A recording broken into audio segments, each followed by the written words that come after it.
Rekkles dodged the petrifying gaze from Perkz. G2 are destroying. He manages to take down Perkz.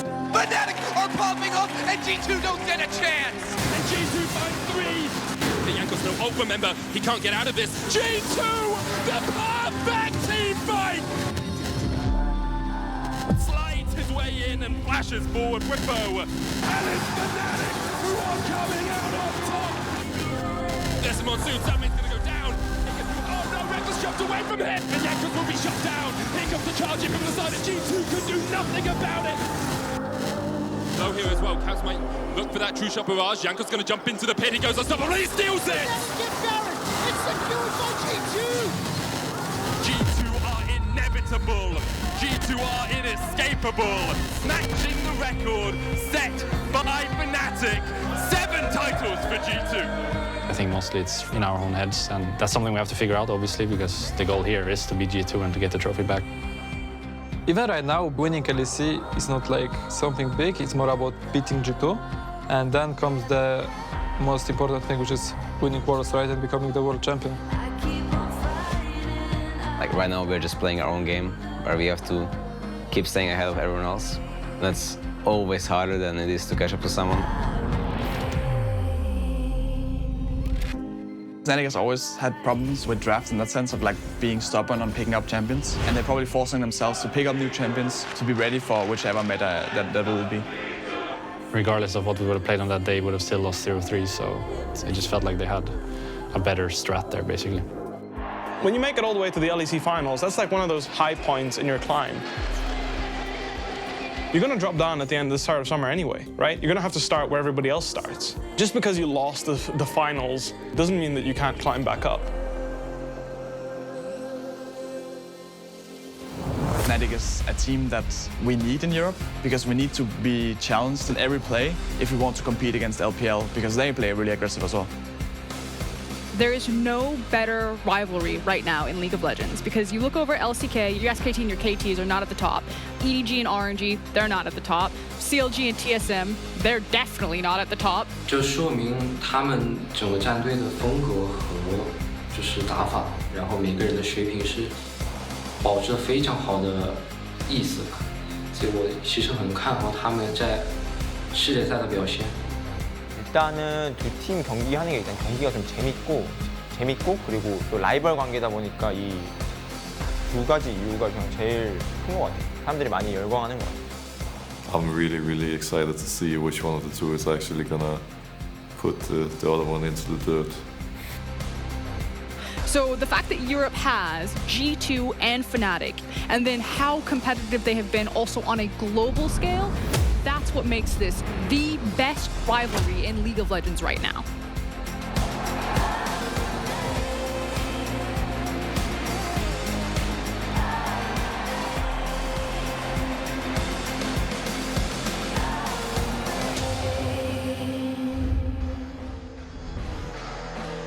To the LEC and our match of the week, G2 Esports versus Fnatic, a rematch of the spring finals. And no matter how you may look at these teams at this point in time because of their recent results, that video shows us exactly why it is always going to be an insanely hyped matchup. I'm Sjokz, joined here by Vedius and Shadow for the introduction to the match. Hello, Shadow.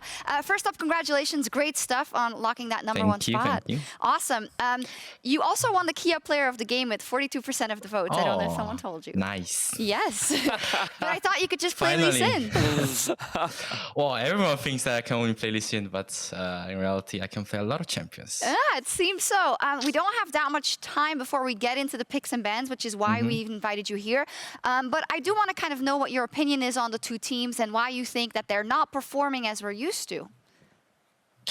I think G2 started the split a little bit more loose, and they wanted to chill a little bit. I think they took a longer break than the other teams, so I think they just need a little more time to get back to the top. And I think Fnatic, I think they're experimenting a lot with the Soraka bot lane, but it's not working very well. So I think from next week, they're just gonna go back to the standard, and yeah, I think they're still one of the best teams in Europe so far. Yeah, I mean, we all still have the expectation that both of the teams are going to get better as the split progresses. Andy, what do you think about that note from Shadow? They are experimenting, and he feels that from next week we're going to see it back to normal. I think we're going to see it now. Well, I hope that we get to see it now. Whenever G2 and Fnatic play against each other, we know that that rivalry is very real, and both teams very much want to play against each other. And I wonder how much experimentation we're going to see today. I think I have a couple questions around the draft, and I'd love to hear what Shadow's thoughts are, because it feels to me like that different teams have very different priorities in the draft, and we know that the Mad Lions, right now, it seems to be securing their mid lane champion. I know you guys love to either grab that early Orianna, the early Azir. What are your thoughts on priorities for G2 and Fnatic? Personally, I think G2 is probably most likely gonna prioritize Kalista, since Perkz is a very good Kalista player. Okay. But I expect that Fnatic is gonna probably ban it. I'm not sure about Orianna. I think they're both very good Orianna players, so I think we might just see a first pick Orianna here. Oh, you really think? Wow, okay. Because Orianna was something that I think has many counter pick options. Oh, I mean, we do actually see the Orianna banned away. What do you think about Twisted Fate right now? Do you think that's something that could be a high priority for both teams? I think you need to be very good team to actually play TF, because you need to snowball early game and like try to end the game before 30 minutes before you get outscales. So yeah, I think both teams can actually play very well, so they might prioritize you highly. Ooh, the Rek'Sai off. Jankos has been playing that a lot. Do you think that's really going to disrupt his champion pool? I mean, he's been playing a lot, but I think he can just play any other champion, like Trundle, like any other meta picks. Ooh, that's the first pick TF. Yes! So it looks like G2 is going to go for what seems to be more of this early game focused split push style. We've been seeing it a lot from G2, where we've seen Akali in a side lane a lot. It's often used as a flex pick. We also see the Kassadin from them yesterday. It does, of course, let the Aphelios through, but with the Kalista open, what are your thoughts, Shadow? Do you think this is a direction that G2 could go? Yeah, I think they're going to go Kalista for sure. And probably some high damage jungler, because with TF you have a secure lockdown, and yeah, I think high damage jungler should be what they should aim for. Yesterday we did see that Fnatic went all in on the Rekkles comp, right, with the Aphelios and the Karma. Now it seems similar with the Galio. Do you think they're building towards a similar plan? I think they're just gonna pick a tank jungler, most like maybe Volibear, and just play around with Rekkles. I do also think that the Galio is something that they're using to try and answer the Twisted Fate as well, because whenever Twisted Fate can look for a roam, Galio's ulti can, of course, then follow up, and providing that magic shield that you now get onto, I think, can be pretty valuable. And I think it's not super easy for AP Twisted Fate specifically to bully out the Galio either. I'm also quite a fan of this Tahm Kench, because the gold card, very single target focus, the Tahm Kench helps provide that extra peel, and if the focus is towards attacking bot lane, then the Tahm Kench is going to offer a lot of protection for Rekkles as well. Yeah, I feel like it's gonna be hard to snowball through bot lane with when they pick Tahm Kench, but well, it's G2, they might just dive level 2 or something. That's true. Would you think about pivoting to then trying to get a winning matchup top, Shadow, to try and actually rather than snowball through bot, maybe go through a carry top laner instead? Maybe, but I'm not sure. I think they should aim to get a stronger jungler and try to force it. And G2 should pick a stronger jungler. Most likely Volibear. I still don't see a Volibear. It's strange. No, there's not one around, which is a bit strange. I think a lot of, yeah, there we go. What were you going to say about Volibear? Nothing. Okay, I mean, we did hear in a couple of interviews today that many teams do consider Volibear one of the strongest junglers right now because of how strong he is and how he can just become a tank later. With all these jungle bans, we do expect Fnatic to lock in a jungler now. They could consider the Graves, because that takes a high damage jungler away. But what are your thoughts here, Shadow?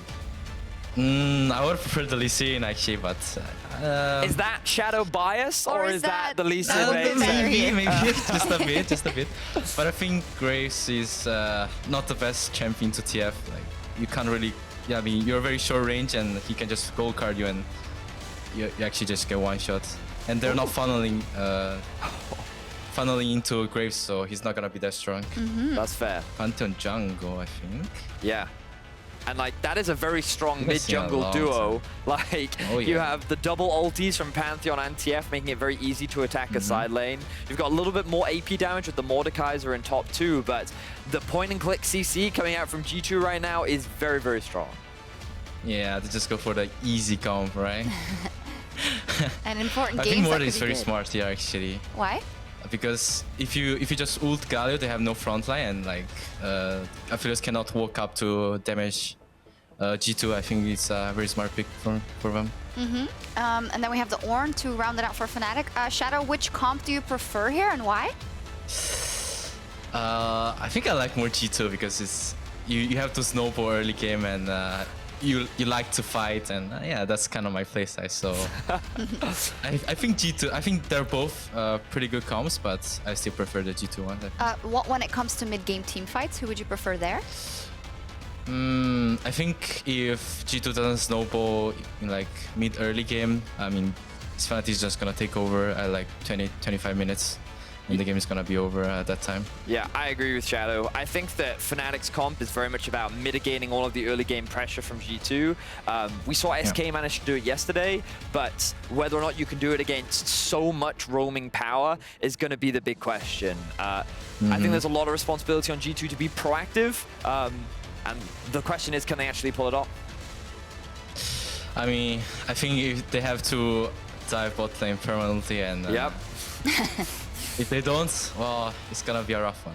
Yeah, I completely agree. I mean, we did see Caps have a really strong performance the last time he played Twisted Fate, and he was very active on the map. So let's see if G2 can do it. Let's see. Thank you so much, Shadow, for that insight. Amazing pick and ban phase. But now it is finally time for a match of the week: G2 versus Fnatic.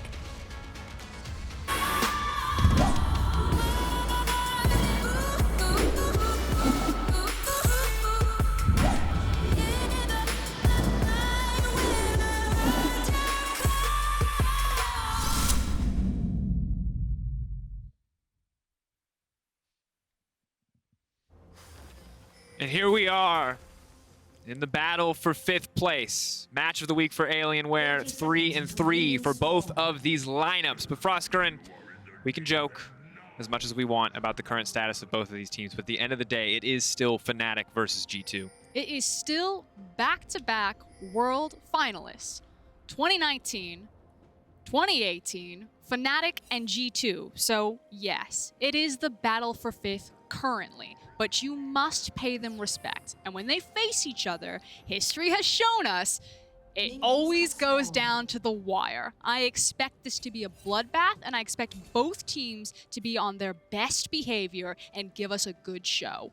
And of course, if you're at home, if it gets really crazy, if it gets fiesta-y, we'll have fun with it. But until proven otherwise, I assume both teams are try-harding for their lives, and that this is going to be a deadly serious match between, let's be honest, even if it's not shown in the standings, two of the best teams that Europe has ever created. Two of the best teams in the world. These are both premier organizations. So that said, let's get into it. Pick up from the analyst desk, and a lot of what Shadow and Vedius were talking about is that it feels like G2 is all about that dive bottom, all about using that Twisted Fate to snowball this Kalista and this Nautilus, and Fnatic then picked up the tools to try to absorb that. They have something like the Tahm Kench. They have the Galio to follow this Twisted Fate roam. So there will be a big bot play at some point, and the question is going to be, do G2 execute on it? Do they start that snowball? Do they start being able to end the game before 30 minutes? Or do Fnatic buy their time, survive it, and then outscale?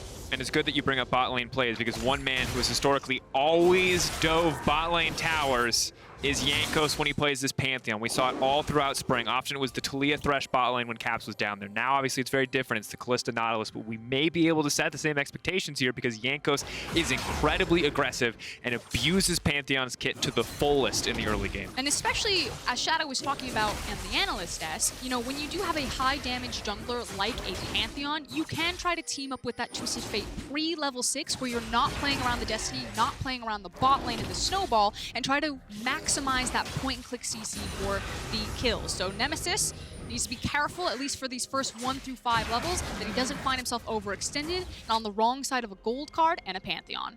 And of course, as we look at Selfmade and potential roam here into the mid lane, have to remember that both of these mid laners have a ton of setup CC. Caps, though, hovering down to the bottom side where he has Jankos, is not going to get caught out quite yet. Jankos around the corner here. Caps just going to walk away for now, not scared. Knows has Jankos in the area, and of course Galio full combo down, so no real follow-up, but already a lot of aggression around the mid lane.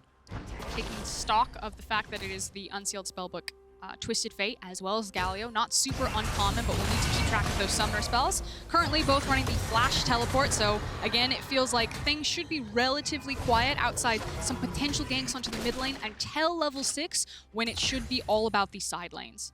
And it'll be interesting to me to see how quiet Selfmade is in the early game, because we've seen what happened in the previous games. It was the Selfmade Soraka comp. It was all about Selfmade. Now this game's a different story. Rekkles is here as well. They have a second damage threat, but Selfmade was power farming the entire time. Can he really afford to do the same in this game? And I like the point that the analyst has brought up about kind of the zone control when you have an Aphelios. We talked about it earlier in the day. We've heard it from Mad Lions that Aphelios is relatively short range if he doesn't have access to a sniper rifle. Graves kind of the same deal right there. So it's really important that Nemesis and Bwipo on this Galio and Ornn are able to create space for their damage dealers. Otherwise, they're just going to get pushed out of fights.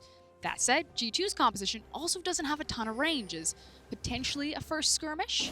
And when you talk about not a ton of range, I think that's why we hear Shadow on the desk talking about how G2 really need to snowball, because it is just much more difficult for them to play out these fights the later and later we go. Smokescreen, of course, devastating against a lot of this point-and-click CC. Vedi called it, and obviously it's so good, but if you can't see him, you can't click him, and that's going to make execution a lot harder. But for now, G2's composition certainly very powerful. Despite that, though, Hylissang still stepping forward with a lot of confidence here as Perkz and Mikyx just trading back and forth. Level 5s on our mid laners. We're that much closer to ticking over into level 6, as well as the initial itemization and backs coming through. Need to point out that Cap started with the Cole, so he knew that it was going to be just a farm lane. He's like, this is fine. It's all about the destiny anyway. And I respect it. You know Nemesis is not going to one-shot you at this stage of the game, and clearly both mid laners have their sights set elsewhere. It is not about their lane. It is not about their 1v1. It's about really the bottom lane, because I also don't think that we're going to see much in the Ornn versus Mordekaiser top lane at this point, especially when both top laners have burned their TPs to return to lane. Also really like Bwipo's itemization. I'm going for the double health crystal. So obviously against a Mordekaiser, but it's mixed damage because it's also a Pantheon, so protecting himself from anything potential, not going either resistance, MR, or armor, and instead just grabbing that flat health, as there's level 6, and Jankos is already moving. Caps could follow. We're going to be taken away here. Mikyx now stepping forward. He's going to get the auto. He's going to get the lockdown. Hylissang going to use the Devour really quickly, but the follow-up is there. Rekkles now ready to turn this one, but they're taking their time. They're playing it slow. Jankos on the retreat, but now the Destiny has come in. Gold Coward now moving down, but the Galio is now responding. Mikyx on the retreat. G2 potential on the back foot because Selfmade now on the way back down. Perkz running. Nemesis ready, those cooldowns seconds away. The gold card up, they're going to try to turn it. They lock up, but they still want to retreat. They're just trying to buy space. The flash forward from Nemesis is clean. Now Perkz is locked up the hook to try to buy space, but Perkz goes down. Suddenly, Nemesis still alive on the edge of death. Jankos set to fall, but will not go down. Selfmade running for his life. I can't believe it. Ticking. The Ignite goes down. Caps still stepping forward. Nemesis, he doesn't have the damage at this point. G2, they're playing on the edge. They're playing like madmen, but they make it work. G2, my God. Kid Gloves be damned. G2 are back in the bottom lane. And Fnatic just had to survive it. Everyone knew it was going to be about that level 6, who was going to get the roam. Caps managed to find it, and if we look at the replay, he was actually stopped initially. He had to skirmish and run away from 2 people there. And Froskurinn, this is why we love Fnatic G2, is because these are the teams that take each other to 100 health on every single member in a fight before anyone goes down. These are the teams that turn it on single cooldowns and single moments, and for that now, Fnatic falling behind early, disastrous. This is the team comp from G2 that snowballs incredibly well. That said, Fnatic got the scaling in the bag. They just need to slow it down and find their moments. And it's essentially so dangerous right now for Rekkles and Hilly. Obviously, everyone's burned their summoner spells, but you're against a Kalista and a Nautilus. Kalista level 5, soon to get that level 6. As I'll hold it for a second and kind of walk us through this team fight. So initially, Caps is caught by Nemesis and Selfmade. Flashes over the wall, is now just trying to burn the Destiny. At this point, Selfmade and Nemesis like, he's going, we gotta beat him as well. Nemesis follows through. This is what the Analyst was talking about. Galio is there to match the roam potential of the Twisted Fate. And now, G2 are just trying to get out of dodge. The stun from Jankos Jankos chained perfectly with the gold card to make sure that Selfmade is denied for a very long time. But look at this. Caps changes to Ignite, and he ignites Selfmade right there, and the final tick is what also pulls the Graves down. And at this point, then it's just the skirmish potential, the amazing CC coordination and cooldown management of G2 to clean up this fight. The interrupt on Justice Punch there, so clean. And you know, Nemesis at that point doesn't have a choice. He knows he gets run down if he doesn't turn. He tries to find the opportunity, it turns against him. Now the trade of objectives. G2, they're going to grab that Dragon uncontested. Selfmade, not going to be so fortunate on the opposite side of the map. Now Nemesis is in the area. Wunder has to be careful as he steps forward. If he gets his jungler in, he can just ult Selfmade away from the major objective, but Wunder throwing down that ult, denying the Ornn engage. Instead, fighting Nemesis at this stage of the game, 1,500 health. Jankos in the area. The gold card going to be there as they come out. They're going to try to take down Nemesis one more time. Selfmade able to grab the objective. Nemesis now gone. Jankos going to get taken down as well. Bwipo ready to turn this one, but they're going to back off. That's the gold card. Caps, no flash available. Cannot push any further. The pullback. Death's Grasp will not come out. Fnatic retreating there and matching in the trade, but also getting the Herald. And we'll see where the Herald goes down, if it maybe goes down bottom to try to get this bot lane away from Kalista Nautilus. While all of that was happening, Perkz and Mikyx did shift over, or attempt to shift over into the mid lane, maybe catch some of that farm, maybe contribute on the back half of the fight, but it did alleviate some pressure on Rekkles and Hylissang, who are playing without flash against a potential Kalista ult. On the bottom side, though, it looks like we have the picture-in-picture. There's a replay, but also there's a skirmish going down bot lane. Nothing's going to happen there. Froskurinn, take us away. So Mord opening up, ulting the Galio and pulling him out, but as Galio pops out of it, hits a really nice stun to at least set up Fnatic initially on this fight. At this point, it's 1-for-1, like you said, because Caps doesn't have flash. He's unable to follow up on the gold card. Selfmade did get the Herald. And a bit awkward, of course, for the Mord there, doing magic damage and the natural magic resistance coming in from Galio, as though we start to see the top lane matchup, Mord being a lot more comfortable as he gets more levels under his belt, and he keeps that passive stacked. Bwipo on the way to the Abyssal Mask, but obviously has to respect the potential from the dive from Pantheon. Froskurinn, you pointed out earlier, the early health itemization, so nice, but now as we get later, as he builds more items and he doesn't have armor, he is going to be more vulnerable to Jankos. I think it's a little bit more fair now that because he has more levels, and it's a bit harder to dive him, and it still feels like a lot of the focus will be about trying to dive this bottom lane while the towers are up. So I predict that's kind of going to be the next play, and Bwipo isn't going to be punished for having more MR as opposed to armor, even though it's mixed damage profiles more than Pantheon potentially. I think he's just fighting the Mordekaiser for now. And of course, difficult news in the mid lane is that while Nemesis has finished his Proto Belt, we now have a Sheen as well as a Rod of Ages coming in from Caps, and that's before he's even finished his Cole. He's only 12 CS away. That's going to be another 300 gold in his pocket. And that's going to be just a very big deal.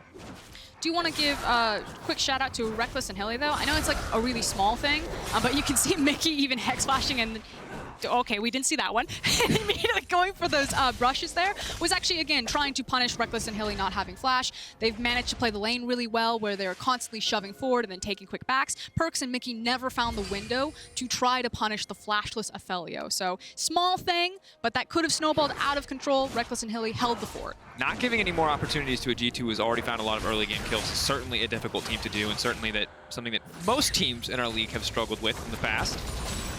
Caps continuing to harass here. Jankos in the area just protecting Caps as he continues to push forward and starts to bully a bit more in this lane. We do need to be careful of the potential dive right now. You can see that Jankos and even Mikyx were kind of pushing up behind Rekkles. Rekkles playing very respectful off the tower as they're trying to find vision of G2. Especially as the Tahm Kench comes to the mid lane. We take a look at the top lane. Looks like there's a brief skirmish there, a back and forth with the health bar staying relatively the same. The taunt comes out, but immediately it's reacted to with the stun from Caps. Good to prep the gold card before that one connects. But while Hylissang is also showing mid lane, it does mean that, again, Rekkles is still denied off the tower. It's not a huge gold lead, and the wave is pushing in, and hopefully his support gets in time. Okay, they're not going to dive him. We're instead going to fight for Drake. Now the Death Drum has come out, Bwipo retreating under his tower.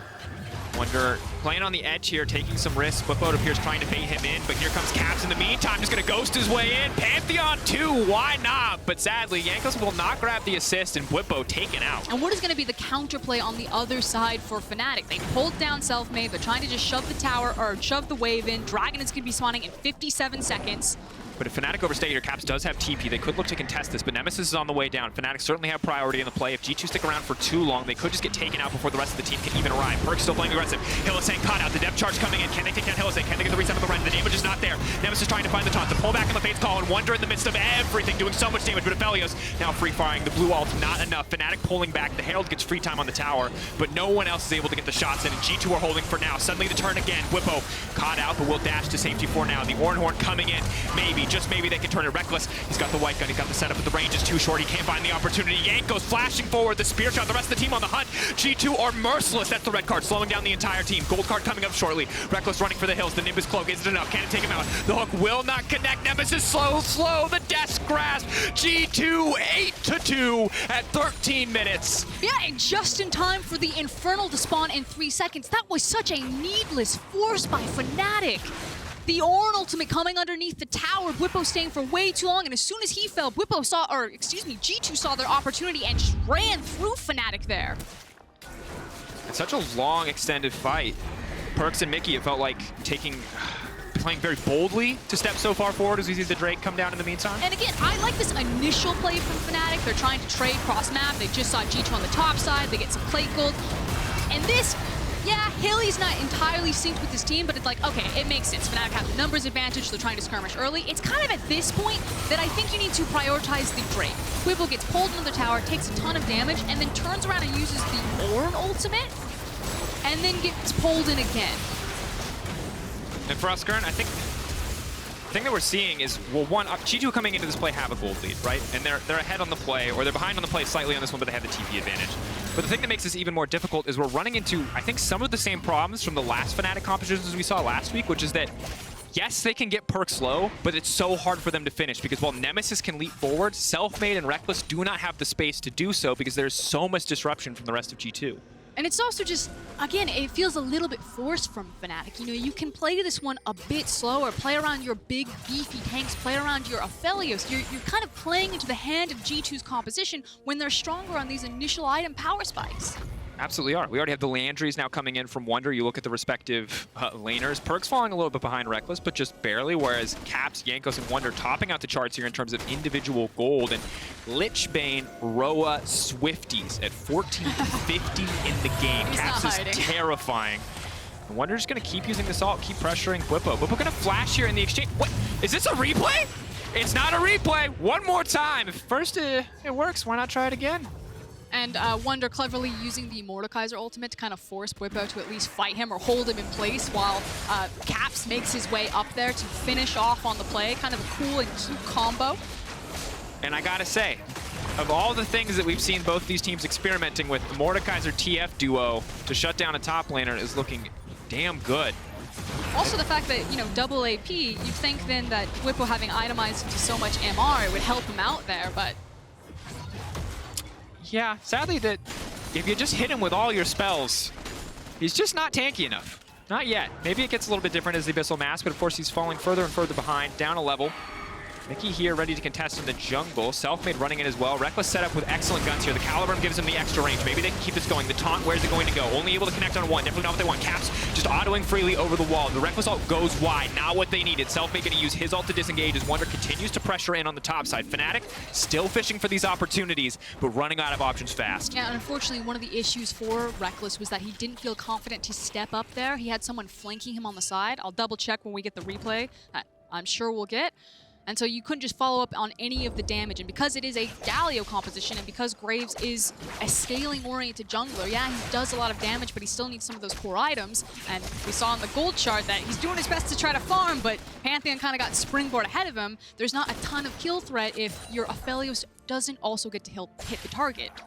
And Froskurinn, when we look at this, G2 Esports has had a sloppy season so far. But when you look at those stats, this is spring G2 Esports. This is the aggressive, build an early gold lead, absolutely outplay the opposition, and this is what fans wanted anytime G2 takes the stage. So the fact that this feels like outside of that Mad Lions game, the first time we're really seeing this level of play from G2 in the game versus Fnatic has to feel so good for that fan base. And it is a sizable gold lead at this point. We know that G2 are good at snowballing, but it does feel that Fnatic have pumped the brakes. They're trying to get kind of their feet back from underneath them and just play this one a bit more slow. Try to wait for Aphelios as G2 pressing the gas. Sadly, the taunt, definitely not the ideal interaction there, as it means the gold card connects anyway. Nemesis more than tanky enough to get out. The question is, do G2 overstay their welcome? No immediate reliable hard CC to stop Caps from just walking away. Perkz will break the mid or the bot lane tower. G2 will hold on to a 4K gold lead as well as the 2 Drakes. Hylissang has to be careful here. Gets the cheeky ward over the wall and will spot out Jankos. Not going to give anything else up. But as you said, Fnatic holding on, stalling, buying time. That is the name of the game. So what we're looking at next is, of course, going to be the Dragon that's spawning in 46 seconds. You can see that G2 have made their back. They're probably going to pick up their wards. There you go from Mikyx. Move back in, contest mid-priority, and fight for this Drake. And how confident are Fnatic feeling? You have the stopwatch available for Nemesis. You have the Infinity Edge, so the immediate battle stats and the crit from Aphelios on his build.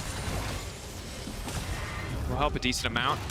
Waiting for those big ultimates. Obviously, we've seen what Aphelios even on 2 items can do to a team fight. As Rekkles has ideal team fight set up here with the Grab and Some as well as the Infernum. Big ults to get things kicked off or to deal the follow-up damage to someone else and get it started. Bwipo's ult now coming in. Where's it going to go? It's going to connect on 3 members. That's a good start. But Wunder's disrupted the entire team, pulling Nemesis into the Death Realm, denying that Galio front line. Bwipo now pulled back, the rest of the team collapsing. Bwipo going to get taken out before the fight even starts, and Wunder's in the midst of everyone, and he's just not taking any damage. Absolutely unkillable, and here comes Nemesis, but into the jaws of G2 he goes. Fnatic turning, Rekkles suddenly firing back. They're holding on for now, but G2 still winning. Oh no, nothing left for the Aphelios. Shut down, taken out, give him the triple, give him the quadra. Perkz, an absolute monster. And G2 just ripped through Fnatic right there. Wunder taking the Galio out of the fight means that there's no zone control for Rekkles. He's unable to really apply any damage or step forward in these team fights, and Wunder and G2 are just ripping through it. Incredible game from G2 so far. 7K gold lead, breaking down another tower. Perkz 4-1-4, 2-0-8, 4-1-6, 3-0-10, 1-1-8. Every single scoreline is a thing to behold. And I think, unfortunately, the game has just gotten so far away from Fnatic. Yes, this team can be creative to try to problem solve their way back into it, but they don't have the easiest wave clear like an Orianna, like an Azir to try to stall out games. They're pretty much really reliant on the Aphelios or a melee range Galio, which means that the towers will just start falling to the snowball. And as you see this team fight, Wunder, of course, tries to take one of the tanks out of the fight, sets up for them to collapse on Bwipo, but then as Wunder comes out, he's just right in the middle of them. The damage just isn't there. His passive's proc, the healing is coming in. He's just a hard man to kill, and Rekkles does what he can to find a kill back, but now Kalista, so many low health targets just to clean through this team fight, and G2 flexing their gold lead this late in the fight.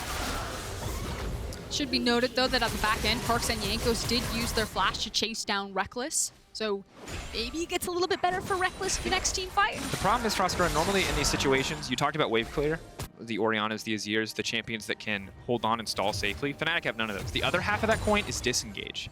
Ornn ult is your disengage. Galio taunt is your disengage, which more often than not means sacrificing one of those to buy space for the rest of your team. There's no cask, there's no Janna Monsoon, there's no way to reset a fight. So if G2 get on top of you with this kind of gold lead, you die. Nothing else. So the questions are, what do Fnatic do to stall out until they feel confident to take these team fights again? Because I agree, it's really dire, especially on how the comps are executing these team fights, and especially kind of at this current map state when you look at the item differences right now. And the big thing is going to be the Baron. Baron is now in play. Obviously, with the Kalista on your team, you have a stronger Secure, but that is also then a big objective that G2 could fumble, and perhaps Fnatic can find their way back in. I mean, but at the same time, this is what it's come down to, right? Where we're looking for the fumble and not for for much else. G2 also have a really amazing Baron stat in that they do not need Baron to close games. They are so practiced at playing the 1-3-1 that they don't even have to turn towards the purple monster that majority of teams would rely on. Absolutely. And I think just to further indicate how oppressive this game has been from G2 as a whole, but especially from that man in the mid lane, Caps, I just want to highlight some of the itemization choices coming in from him. Now he finished his Rod of Ages at 10:15, and then able to finish the Lichbane as well at 14:31. I'll hold that thought, though. We're getting the fight kicked off, and now Caps has been caught out. Maybe that's more than enough. Selfmade now trying to throw down the damage, but Caps makes it over the wall. They're now on the retreat. They know this is not the fight that they want to take. Wunder buying as much, or doing what he can in the mid lane, going to break down a tower, maybe look for the end of him as well, seeing what the rest of the team is doing before he continues. Now that was the clear disengage call from G2 to buy time from Wunder. Great cross-map communication. Fnatic kind of threw everything in the Kench and Sync to try to get him. Maybe they turn it on Wunder? Wunder, of course, Death Realm is up and available. He can't isolate a single target and get a fight kicked off. Nemesis is the one he's picked. He's shredding through that Leandry's doing a lot of work, and now Caps is coming in again. We've seen this combo every single time. G2 are still winning this fight. It starts so good for Fnatic, but you cannot find a man advantage against a Mordekaiser. Rekkles cut down, and G2, they're taking their time. They can't end the game right at this point, but they have absolutely demolished from every minute of this game. It is a 10K gold lead at this point. Fnatic faithful, you basically feel Selfmade right now as Perkz picks up the triple kill. You guys just got washed. This is it. I thought they couldn't end, but they're just going to do it. They're just going to walk into the base. Maybe Fnatic one last desperate stand, but they're shredding through these towers. The creep wave's there. G2, will they do it? And here we go. Hylissang locked up. Caps is just going to teleport back in. They can just hit. Mikyx goes golden, buys a bit more time. The rest of Fnatic is here. Maybe this is the overstep we were waiting for. Nemesis trying to buy space. That's the shutdown on the Jankos. Mikyx next on the list. Caps waiting over the wall. The TP's come in. Just gonna get the gold card and back off. G2 will not end here, but Fnatic, they were already on their last legs. Now they're on their last breath. But they will have numbers advantage onto the map first. I don't think it's enough to immediately turn towards a Baron, but a bit of G2's ego coming into play there. As we take another look at this one, again, Cap's entire time has Zhonya's Hourglass. So Fnatic throw everything. That's two big key ultimates, the Ornn ultimate and the Galio ultimate. Meanwhile, G2 are just buying time for Wunder on this end hit here. Fnatic, desperation has struck. They then use the Abyssal Voyage, like we have to get something here. We've lost all our major cooldowns, but Wunder is so far ahead at this point. Level 14 is able to grab the 1v1, and that buys enough time for the rest of G2 to catch up. Caps gets onto the back line, still has Hourglass at this point, assassinates Rekkles, and just looks like they're playing with their food. And right now, G2 reminding us why they look like a top team. You heard from Shadow. Maybe, hey, we expected from week 4 for these teams to turn it around and shift it, but G2 are turning it around right now. They're getting no quarter to Fnatic, but still, G2 play with respect. The double taunt now coming in. Rekkles can't move too far forward. Nemesis has been locked up. They're walking into the gun turret there from Aphelios. Could be risky, but no. Wunder finds Rekkles. Maybe Rekkles can turn it, but he just doesn't have the stats. He's just getting cut down by Wunder. And now Jankos steps forward. Hylissang simply the next name on a list. Selfmade potentially to follow as Perkz comes over the wall, and they are just demolishing Fnatic. That is the ace that will be the game. Froskurinn, a stunning performance from G2. And the thing is this composition, it is just raining from the heavens above. The Pantheons on top of you, the Twisted Fates on top of you. G2 are just smothering Fnatic. We thought it was going to be close. We thought it was going to be back and forth, but everyone said it. This will be G2, and it won't even be close. And we can never forget when it matters most, when the pressure is on, G2 Esports come up clutch. It doesn't matter if it's Fnatic or anyone else, they will find a way.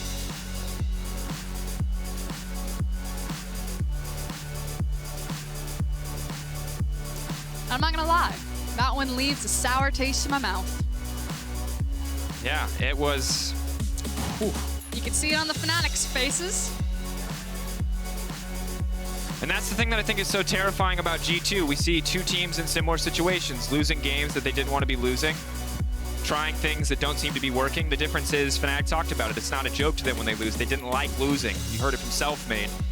G2, on the other hand, they seem to be able to consistently shake it off. And it's not just an act. It's not just something that they're typing on Twitter, the smiley face of the XD. They're just seemingly unmovable when it comes to mental game, and they can turn it around on a dime.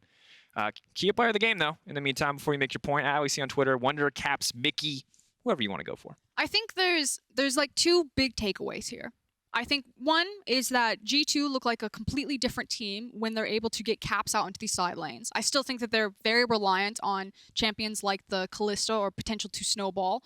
We really haven't seen G2 play kind of the slow scaling style just as yet, and they really need Caps to be kind of the hinge in which their success swings. And I think that Fnatic look really lost.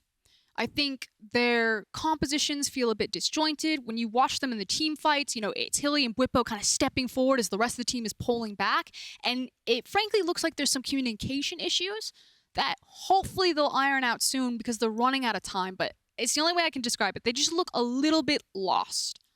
At the end of the day, just incredible overall. Vote now. That's your reminder. We'll see you in a little bit. We're going to take a quick break. We'll be back.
welcome back. G2 Esports win the match of the week here, and I have Caps with me to talk about this game. But Caps, I want to know, how would you describe this game in one word? I think we're aligned here. One word, huh? Yeah. Global ult.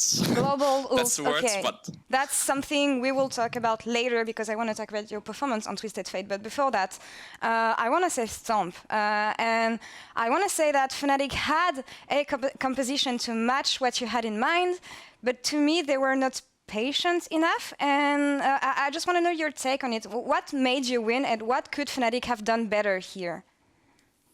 I mean, I think we just all played really well.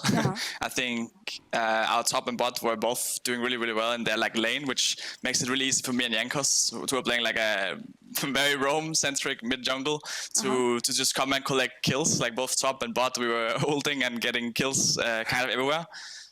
So I think we just played really, really well as a team. And I think if Fnatic wanted to win this one, they would just have to just take less fights. I mean, I think especially the first fight they took was actually like we kind of didn't play it as good as we could have, but they really opted into the fight, and in the end we managed to take a lot of kills from that. So I think if they maybe had opted out of a lot of the fights and tried to just survive.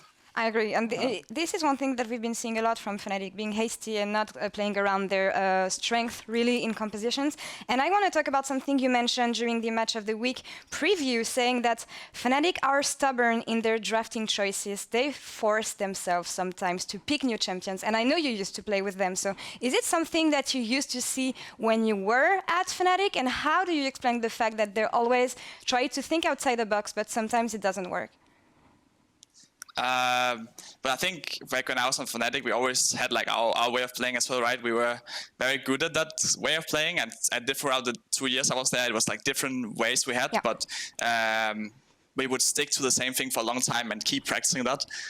So I think it just comes from like, trying out different things and being comfortable with not just like one way of playing, but maybe multiple ways, which is what they're experimenting with, right? Yeah. And I think that's why they might not look as strong as they are right now, is because they're trying to work on it. So I don't think it might be as bad as it seems. It's not, and I think it's a good thing to try things. It's better when it's successful, but I mean, we can give them credit for that.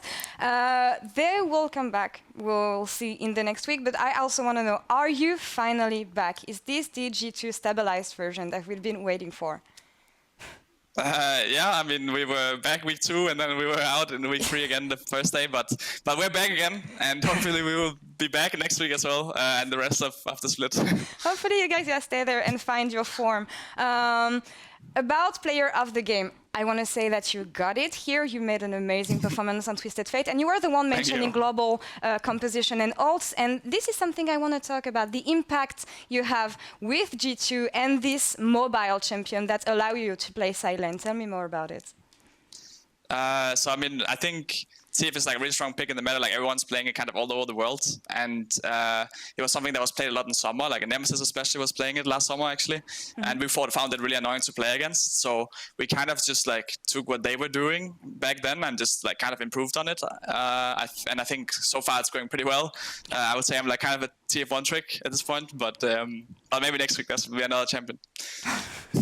And we'll see about that next week, Caps. Thank you so much for this interview. We are going to take a quick break, getting ready for PGL as we speak here with Sjokz and Ender. We'll see Jankos in a few minutes to talk about the state of the LEC. I'll see you next week. Thank you, Caps. Stay tuned.